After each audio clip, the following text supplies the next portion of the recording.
Secretário, bom dia. Bom dia, Patrícia. Bom dia a todos os ouvintes. Vamos lá, secretário. A tarifa, né, uma Sim. sugestão de 5,10 foi passada na última sexta-feira ao Conselho Tarifário. Na reunião, eles aceitaram. A primeira pergunta é essa: foi aceito por todos do Conselho Tarifário? Tranquilo? Já era realmente um valor que eles também imaginavam que poderia passar? Conta como é que foi essa ideia. O conselho, na verdade, não é o conselho, é o Conselho CG Trans. Ele é um conselho, na verdade, que trata da mobilidade como um todo, né? Um conselho tripartite, onde a gente apresenta ao longo do ano todas as variáveis da mobilidade, o que está sendo implantado, como está sendo implantado. Então não é somente o conselho tarifário, né? Uhum. Tem uma reunião que é para tratar disso, mas a gente vem tratando o custo dos sistemas, o aumento da frota, tudo isso ao longo do ano. Geralmente são de 4 a 6 reuniões que a gente faz no ano para poder tratar dos sistemas de mobilidade, né? E nessa primeira a gente trata do resumo de todo o ano de 2025, faz um apanhado e qual a melhor decisão para se implantar o aumento da tarifa. A partir daí a gente apresenta uma série de variações, de variantes, né, quanto a isso, e aí apresenta a fórmula, que existe uma fórmula paramétrica, que a gente chama de fórmula paramétrica contratual, que é o reajuste do contrato. Só que a gente tem algumas formas de fazer. Ou você deixa todo o reajuste por conta da tarifa usuário, aumenta o subsídio, e a gente faz uma mescla para que a gente possa ficar sempre abaixo da inflação e abaixo do reajuste do salário mínimo, porque isso é importante. Sempre descolando cada ano mais o salário mínimo do impacto do transporte no salário mínimo. Uhum. E foi aceitada por todos da reunião de sexta-feira? Houve algum tipo de contraproposta? Não, o conselho ele é tripartite, né? Você tem participação do governo, da sociedade civil e de grupos empresariais. Vou dar exemplo, ou FEComércio, enfim, você tem da Fabus, que é fabricante de ônibus. Quem foi contra o aumento da tarifa foram os estudantes e a FAMOPS. Né? Os moradores foram contra, o restante entendeu o motivo, os porquês, todos os avanços da mobilidade, ele é consultivo e a partir daí a gente toma a decisão como governo para poder deliberar sobre a tarifa, né? Então nós apresentamos essa tarifa que foi abaixo da inflação e abaixo do aumento do salário mínimo, que foi de 6,68, a tarifa foi de 4,08 e a inflação foi de 4,46.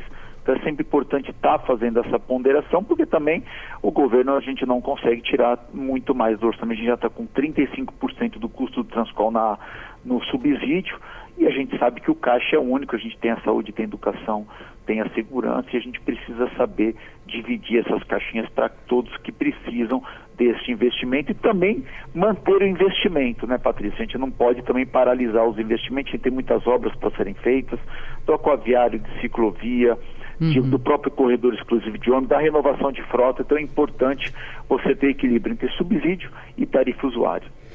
Foi até pergunta dos estudantes, né, que fazem parte desses conselhos, sobre a possibilidade de abrir essas reuniões para o público acompanhar pelo YouTube ou de alguma forma, e isso acabou sendo pergunta dos nossos ouvintes aqui também. Existe essa possibilidade algum dia, de repente no ano que vem, já que todo ano há também um reajuste das tarifas? Patrícia, na verdade, a reunião ele é um conselho tripartite, que você tem sociedade civil, você tem os empresários, você tem grupos, todos estão contemplados naquilo. Então, conselhos funcionam assim, nesse formato. Isso é uma fórmula paramétrica, onde a gente apresenta os resultados dentro do conselho e o conselho leva para a sociedade.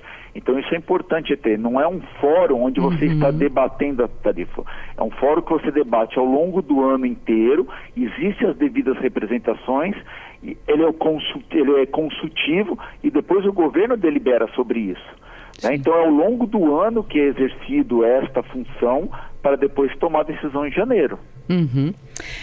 Bom, só fazendo um lembrete aqui para os nossos ouvintes, o aumento foi de 4,08% nas tarifas durante a semana, de segunda a sábado, e Bike GV, acabou que tiveram também esse mesmo aumento, a 20 centavos durante a semana, de 4,90 para 5,10, e 10 centavos Bike GV, de 2,45 para 2,55, domingos e feriados, já começou ontem, né? Também 20 centavos, com uma variação um pouquinho maior de 4,56, não é isso? Isso. Por causa dos reajustes, né, que você precisa fazer, Então aí você faz reajuste, porque o Bike GV, que ainda é o ônibus que continua na terceira ponte, ele é 50% da tarifa Transcol, e no domingo, para você poder arredondar, ele foi um pouquinho, foi para R$ 4,50 e R$ 5,10 durante as semanas. Agora, vale destacar também que a gente fez um levantamento, a nossa equipe de reportagem, a respeito das tarifas dos ônibus no resto do país. E mesmo Sim. com esse reajuste, o Espírito Santo ainda tem a tarifa mais barata. E tem um diferencial, Patrícia, tem um diferencial muito grande. Se você pesquisar no país, é a única tarifa que é integrada à metropolitana. Né? Nos outros estados, você, por exemplo, se você pegar um ônibus no metrô, você paga complemento de tarifa. Quem mora mais longe paga mais caro porque eles cobram por raio, né? Então vai pagando mais caro. Então tem essa troca. A nossa não, é uma tarifa integrada, inclusive contemplando a transferência de modal, como no caso do Aquaviário, onde você não paga nada. Então, por ser tarifa integrada, você pode sair de Fundão, chegar a Guarapari, paga uma tarifa numa linha de 100 quilômetros, né? Trocando em todos os terminais e no Aquaviário. Então a gente tem um diferencial muito grande, não só por ter a tarifa mais barata, mas por ser 100% integrada, a troca de modal, e se também pesquisar é que a gente tem maior relação de ônibus com ar-condicionado. Nós temos já 70% e esse ano deve chegar a passar de 80% da frota já com ar-condicionado, né? E 100% bilhetagem, enfim. A gente tem uma modernização muito forte que foi feita desde 2019, então um trabalho grande que é feito, que claro, não é feito da noite por dia, também junto com o acompanhamento da população, por isso que a gente pôde chegar a esses resultados, e o governo também, um governo austero, que sabe investir, Sim. sabe governar, então a gente sabe, consegue pagar o subsídio para também manter a tarifa nesses patamares. Agora, secretário, vocês anunciaram também mais ônibus, né? Mais de 200 ônibus nesse ano de 34 ônibus para 2026. esse ano. Isso, alguns deles inclusive elétricos, mas todos com a promessa de serem mais sustentáveis. Isso. E alguns dos nossos ouvintes, falando aqui de forma geral, né, eles gostam muito dessa iniciativa, mas eles falam que alguns ônibus precisam sair urgentemente de linha, porque eles não só não têm ar-condicionado, mas muitos com ar, muitas vezes não estão funcionando e já precisam de algum tipo de reforma ou que seja olhado para eles de uma forma melhor, porque eles não estão atendendo às necessidades do usuário. O que o senhor tem a dizer a respeito? Bom, a gente tem uma frota, era uma frota que em 19 era de 1.350 ônibus, hoje a gente tem uma frota de 1.650 ônibus operando, mais 150 reservas. Então a gente tem 1.800 ônibus hoje operando. Só o ano passado foram introduzidos mais 40 ônibus, né? Então a gente está crescendo a frota do Transcol, está renovando a frota, isso é importante, todo ano está renovando, trazendo 234 ônibus, fazendo a renovação dentro daquilo que a gente consegue fazer, até pela quantidade de ônibus para poder renovar. Existem ônibus que têm que ser retirados realmente, é isso que a gente vai estar fazendo. Então, todo ano, esses ônibus mais velhos estão sendo retirados, substituindo por ônibus 0 km, porque a gente possa, e temos 150 ônibus reserva, claro. Então, nós já chegamos a 70% da frota nova, com menos de 5 anos de uso, né, 5, 6 anos de uso, e esse ano nós vamos ter mais ônibus para a gente poder suprir a necessidade da população. Claro, Patrícia, manutenção, estou falando de uma frota de 1.800 ônibus, isso acontece. Nós temos manutenções periódicas que tem que ser feito, pode acontecer, nós estamos falando de 23 mil viagens por dia, né? Então é muito grande o volume que o Transcol carrega dentro da região, roda na região metropolitana, né? Então o importante é todo ano ter renovação de frota, quer seja elétrica, quer seja gás, quer seja diesel, Euro 6, enfim. O importante é sempre, todo ano está entrando ônibus 0 km, é isso que a gente está fazendo. Então, para esse ano, nós vamos estar com 234, vai ser das maiores renovações que a gente fez nos últimos anos, para realmente suprir e tirar esses ônibus mais velhos de circulação. O Claudenir está aqui questionando sobre a integração do Transcol com os ônibus de Vitória, se essa renovação de frota também vai atingir algum ônibus da capital, porque ele diz que algumas linhas têm carros muito velhos também. Bom, primeiro, já não existe mais ônibus na capital, tudo é Transcol, né? Então é um sistema integrado, é um sistema único. Então todos os ônibus podem operar em todas as linhas. Então esses 230 vêm para substituir as frotas mais antigas. Então se tem um ônibus empregado numa linha ainda em Vitória, vamos dar exemplo 211, 214, enfim, e chegar para a empresa ônibus novo, ela tem que tirar o ônibus mais velho de circulação, consequentemente são as linhas que vão receber os ônibus 0 km, né? Então isso é feito, é sistemático, então não tem, a gente trabalha um sistema único.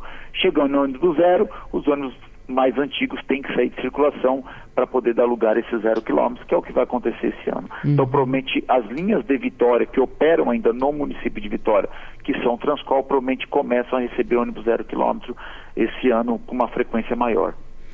Muitos ouvintes aqui reforçando a questão do ar-condicionado nesse verão quente que a gente está vivendo. O Lucas está perguntando, bom, a gente entra no ônibus que a princípio é para ter ar-condicionado, ele está sempre com os vidros fechados, o motorista diz que o ar-condicionado está quebrado e não funciona. O que a gente faz? Bom, isso é esporádico. Aí eu tenho que dizer que é esporádico porque a gente tem uma frota de 1.200 ônibus com ar-condicionado, são feitas todas as manutenções necessárias.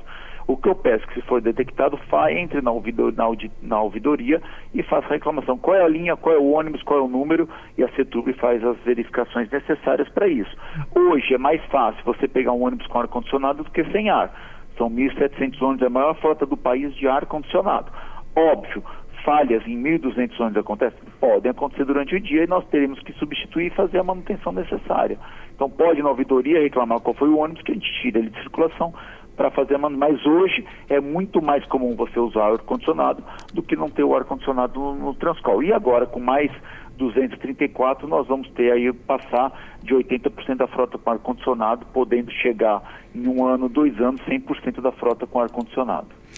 Tem a Renata aqui comigo falando que legal uma parte dos ônibus ter ar-condicionado, mas precisa voltar com as linhas antigas dos antigos... sim, os expressos. Os ônibus expressos, que eram que tinha ar-condicionado e não precisava passar em terminal. Algumas linhas iam de um bairro a outro sem parar em terminal. Já que os ônibus todos estão tendo ar-condicionado, no caso, como o senhor disse, esse ano 80%, ela pergunta se não dá para voltar com as linhas que eram diretas. Secretário... Peço a gentileza de o senhor ficar comigo só um pouquinho para a gente ir para o repórter CBN e a gente encerra na volta.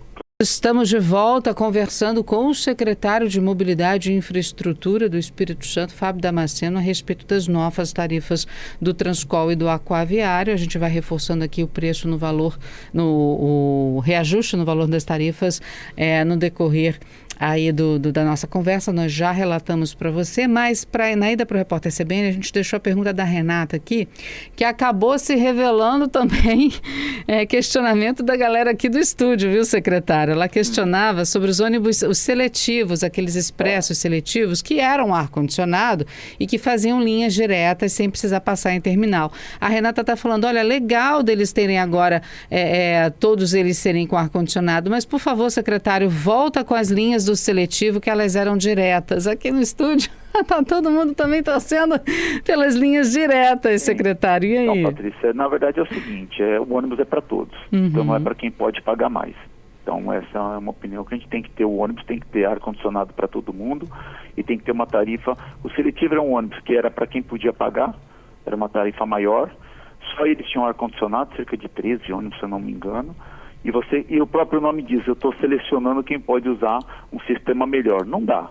A gente tem que ter os 1.800 ônibus com condições, com ar-condicionado, passando nos terminais e atendendo 100% da nossa população. A gente não pode mais selecionar quem pode e quem não pode. Então a gente tem que fazer um apanhado de linhas que melhor atendam toda a população.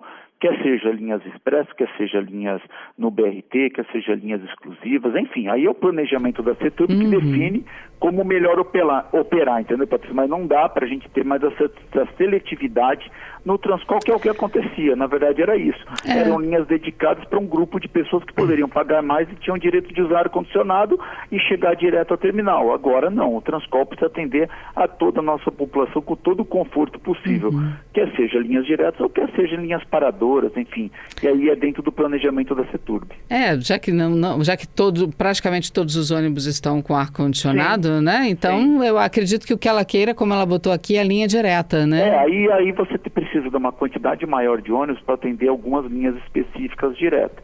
Mas aí é dentro do planejamento da CETURB que ela define o que melhor se adequa à realidade da população como um todo, né? Porque senão a gente fica com linhas com poucos ônibus atendendo uma pouca quantidade de gente esperando mais ônibus. Então aí é uma definição que a CETURB faz dentro do planejamento, dentro da quantidade de passageiros que precisa ser feita. Aí ela toma a decisão dentro do planejamento.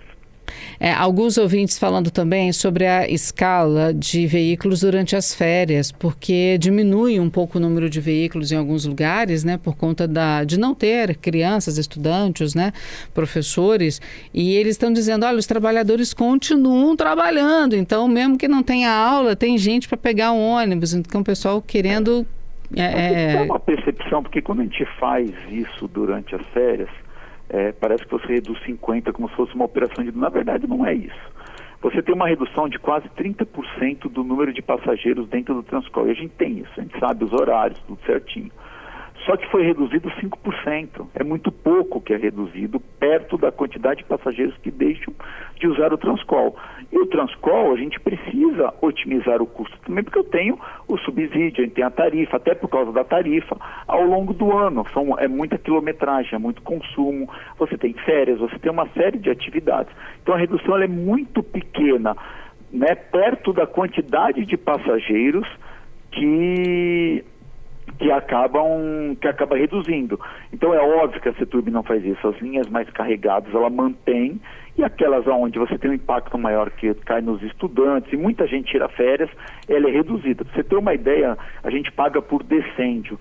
A gente teve uma queda de 30% do número de passageiros, e foi uma queda de quilometragem de 3%, 4%. É muito pequeno o ajuste que é feito. Mas quando a gente divulga esse ajuste de linhas, parece que a gente está reduzindo pela quantidade de passageiros. Na verdade, não é isso que acontece. A gente faz uma redução sim, mas é muito pontual, para que a gente possa tentar equilibrar um pouco o sistema durante as férias. Uhum. Alguns ouvintes questionando também a integração com Guarapari, não só até Setiba. O Leonardo está perguntando isso, e eu tenho também o Fernando falando sobre Fundão. A gente faz duas integrações. A gente faz a integração em Fundão, ela chega até o posto de gasolina de Fundão, passa inclusive em Tibuí, tem outros distritos de Fundão que passam, e Guarapari é Setiba. Guarapari tem que deixar claro, Guarapari tem um sistema de transporte próprio, tem uma licitação própria, tem uma empresa que atende Guarapari. Então o Transcol chega até Setiba, e a partir dali a população tem que tomar o sistema municipal de Guarapari. Existe um sistema, existe um contrato, é uma questão municipal. E Fundão a gente atende até o meio ali, até Fundão, que a gente possa atender o Transcol. Então o Transcol a gente atende sim Fundão em Guarapari, tanto que você consegue sair de Fundão e chegar a Guarapari sem problema nenhum, pagando apenas uma tarifa. Intenção de aumentar o número de veículos ou... A gente sistematicamente vai aumentando à medida que precisa. A gente tem pedido que entra dentro de alguns bairros, lá em Guarapari antes, pela Rodovia do Sol já entra. Então tem alguns atendimentos que são feitos à medida que a demanda vai sumindo. Mas dentro de Guarapari, nós não temos, porque existe um serviço municipal de Guarapari com contrato, com concessão. Então tem um serviço específico para a cidade de Guarapari. Respondendo então Leonardo e o Fernando, olha, pelo menos 3 ouvintes falando para o senhor olhar com carinho para o sistema de Wi-Fi, que não está funcionando direito, nem nos terminais, nem nos ônibus. Para olhar como é que está o sistema Wi-Fi, pode ficar tranquilo, vamos olhar isso, já vou orientar a CETURB para fazer uma revisão de como é que estão os sistemas. Para a gente encerrar, um ouvinte aqui, o Ramon, dizendo que, em relação ao reajuste de preço, ele acha justo. Diz que o transporte coletivo capixaba evoluiu muito nos últimos 10 anos. Precisa melhorar mais? Algumas coisas sim, mas ele também já está dizendo, reforçando a evolução que nós tivemos nos últimos 10 anos. Patrícia, é importante essa percepção da população, a gente sente isso, né? Quando a gente anda nas ruas, quando o governador anda nas ruas, é uma evolução, a mobilidade ela se faz com evolução. Surgem novas tecnologias, novos métodos, novas obras que são necessárias. O importante é o governo estar dando essa resposta para a população. Então, vou dar de primeira mão para você, Patrícia. Essa semana vai ser lançado pelo governador o novo barco da Aquaviária, um barco com mais de 130 lugares. Vai ser o maior barco em operação na Baía de Vitória, né? Então começa essa semana a obra do corredor de ônibus. A gente está agora fechando o projeto, o governador em breve dando ordem de serviço da estação da Aquaviária de São Pedro. Enfim, é importante mostrar para a população a evolução, mas temos muito trabalho sim.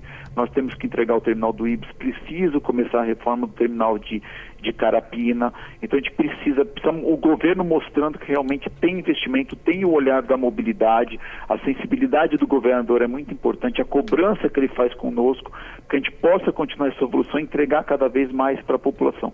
Isso que traz satisfação para nós, é trazer uma melhoria grande de qualidade de vida através da mobilidade para todo, quer seja por ciclovia, como a ciclovia da vida até Setiba, que a gente vai implantar já está em licitação, na melhorias do transporte, com a renovação de frota, reforma de terminal, corredor exclusivo de ônibus que reduz o tempo para a população e a própria melhoria da aquaviária. Acho que é isso que realmente vai atender de curto, médio e longo prazo a nossa população.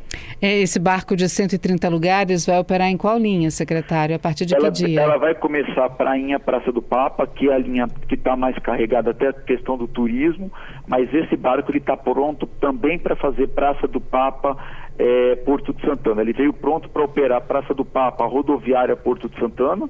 Assim que tiver a rodoviária, ele passa embaixo das 5 pontes. Então é o maior barco, mas ele é um barco baixo para passar embaixo das 5 pontes. Ele é um barco flex, que ele pode operar tanto uma linha quanto a outra passando por baixo das 5 pontes. Uhum. A gente deve começar ele a fazer Praça do Papa Prainha por causa das férias e a linha hoje mais carregada, mas depois a gente vai atender, principalmente ele veio para atender a rodoviária. A partir de que dia? Estamos avaliando provavelmente a partir de quarta-feira. A gente já vai estar anunciando, quarta-feira vai ser a primeira viagem dele. A gente vai estar divulgando aí, provavelmente vai ser a viagem das 7 horas da manhã, ligando a Prainha até a Praça do Papa. Qual o nome dele, secretário? Esse é o Forno Grande. Forno Grande, isso. Forno Grande, mais um monumento do nosso estado, do sul do estado do Espírito Santo. Todos têm nome de monumentos, né, naturais aqui do estado do Espírito Santo. Uhum. Então esse é o Forno Grande. Já libera esse pensando no próximo barco? Já libera pensando nos próximos 2 barcos. Nós ainda temos 2 barcos, provavelmente 26 mais 1, 27 pode vir o 8º, mas o aquaviário nessa primeira grande fase dele, estamos falando ainda de rodoviária, centro, enfim, todas as estações, são 8 embarcações. Tá certo. Secretário, obrigada por estar conosco nesta manhã respondendo os nossos ouvintes. Primeiro é um prazer estar novamente com vocês. Um feliz 2026, né? Para você, para toda a sua equipe e para todos. Para todos da Secretaria também. Secretário, até a próxima. Bom dia para todos. Até a próxima. Tchau. Tchau, tchau.